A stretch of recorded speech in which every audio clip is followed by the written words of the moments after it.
This is going to be basic common phrases video. I don't really have a whole lot of them, but the one that I am going to set aside, how old are you? I am this old. I'm gonna save that for my numbers and money video, just because there's no point in telling you before you know numbers anyway. But anyway, this is what we got. Now, the one thing that you really have to understand with this language is the ideas of contractions. A lot of times when they have like a commonly used series of words or phrases, they will contract that whole thing into one word.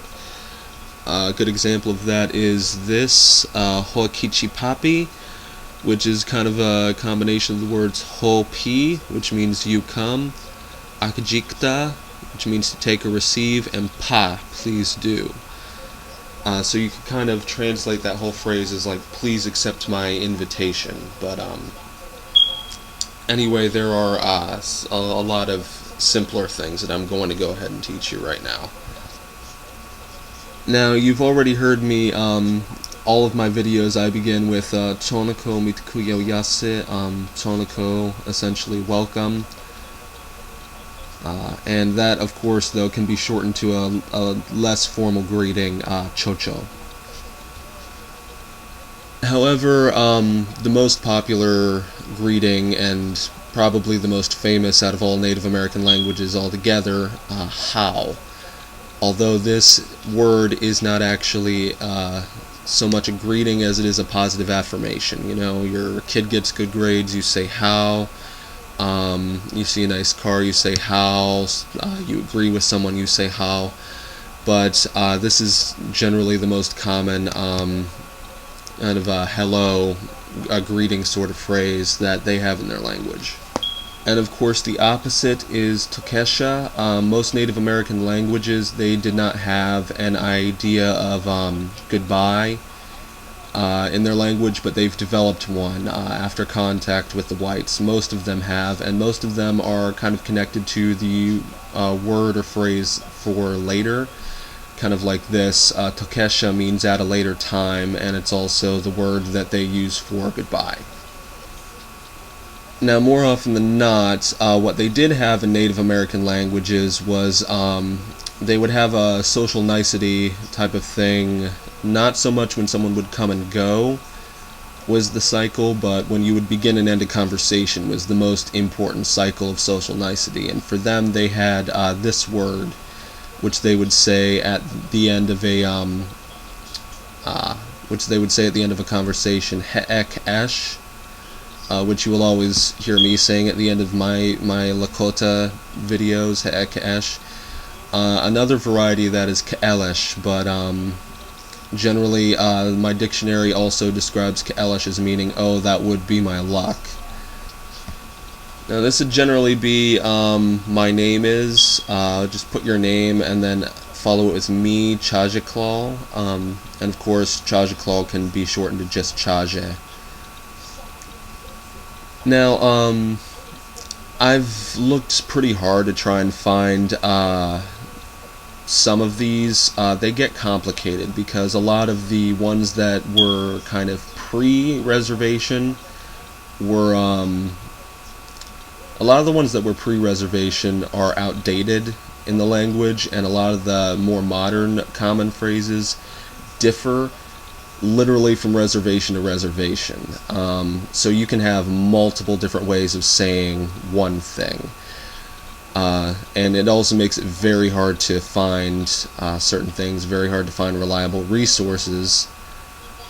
But I'm pretty sure this would be who are you, Nichana, or what? I'm pretty sure this is generally who are you, as in like what is your name.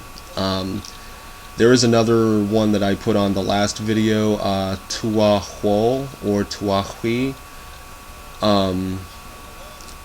That one, Tuehuo or Tuahue, and that one essentially is more so kind of a who is it, like if someone's at your door kind of a thing. But I think Nichana would be the one that you would kind of ask someone directly. But you follow that with the word hwo, HWO.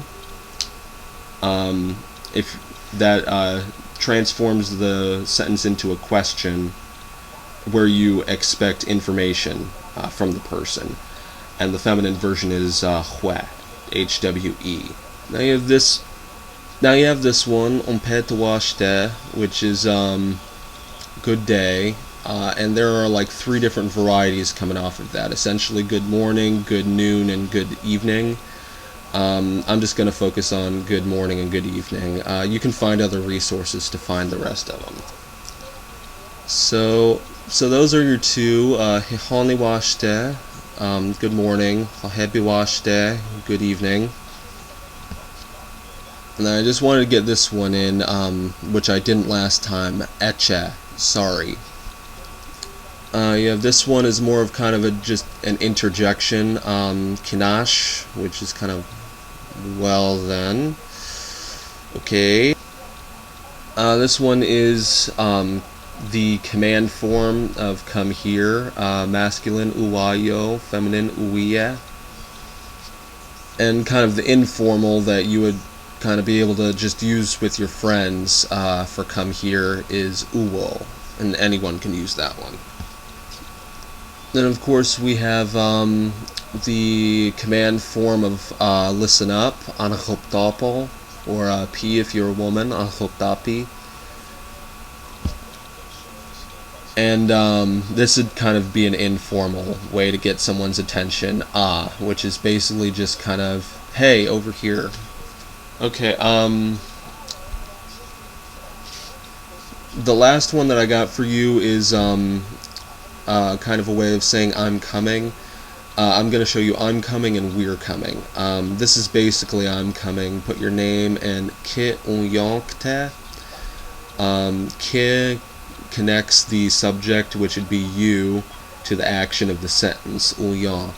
Uyon doesn't actually mean come, though. It means to drop out of sight. And essentially, this is a very old saying in Lakota. Essentially, like in the olden times on the plains, you obviously don't want people showing up randomly in your camp. So the polite thing to do when you come to a camp is you stand off a ways up in plain sight and wait for someone to invite you down. So that's where the uyon, to drop out of sight, comes from. And then the last one is kata. Kata means will. It turns a sentence into future tense.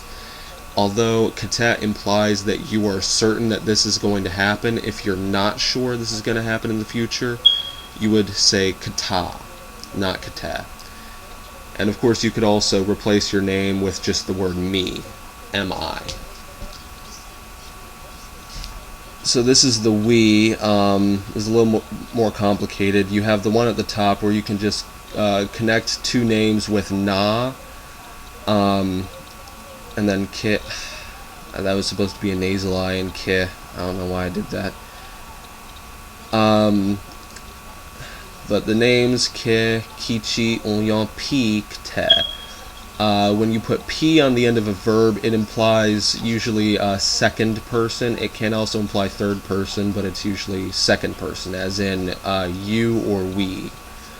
Third person implies they, and first person is me.